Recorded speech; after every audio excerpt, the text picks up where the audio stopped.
మనం మొక్కల్ని ప్రేమగా చూసుకోవాలనుకుంటాం కదా. ఎక్కువ ప్రేమతో కూడా చూస్తే కూడా తప్పండి. నిజంగా మొక్కల్ని ఎక్కువ ప్రేమ అయితే చూపించకూడదు. వాటితో కొంచెం హార్డ్గానే ఉండాలన్నమాట. మొక్కల్ని మరీ ఎక్కువ ప్రేమగా చూస్తే ఏమవుతుందో తెలుసా? ఇది అవుతుంది.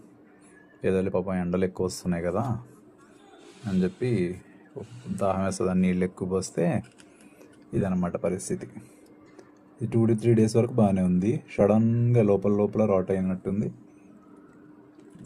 Serious condition. ఎంత దారుణంగా తయారైందంటే ముళ్ళు మాత్రమే గట్టిగా ఉన్నాయి. బ్యూటిఫుల్గా ఎప్పటి నుంచి నాకు 2-3 years నుంచి ఉంది.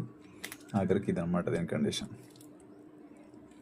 అసలు ఎక్కడ ఈ పైన కొంచెం ఉంది, చాలా కొంచెం ఉంది. ఇప్పుడు దానికి కూడా ఒక రోజులోనే పైదాకా వచ్చేసింది. ఇంకా అది కష్టం అనమాట సర్వైవ్ కావడం అనేది.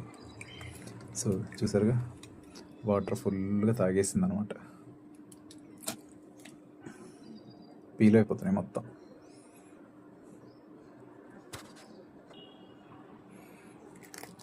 క్యాక్టస్లతో ఇదేనండి ప్రాబ్లం. ఎంత రఫ్గా హ్యాండిల్ చేద్దాం అనుకున్నా మనకు అవ్వదు. ఒక్కొక్కసారి ఇలా చాలా పోయినాయి నాకు అంతకుముందు. ఈ మధ్య చాలా కేర్ తీసుకొని ఎలాగైనా కాపాడుకుంటూ వస్తున్నా.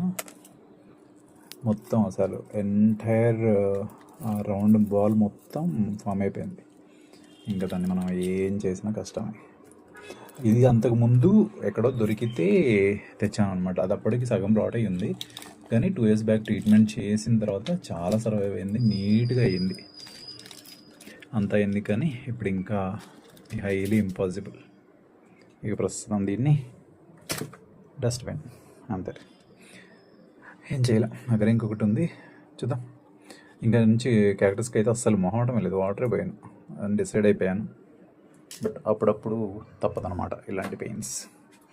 గార్డెనర్స్గా మాత్రం కింద మీద పడుతూ ఉండాల్సిందే కదా.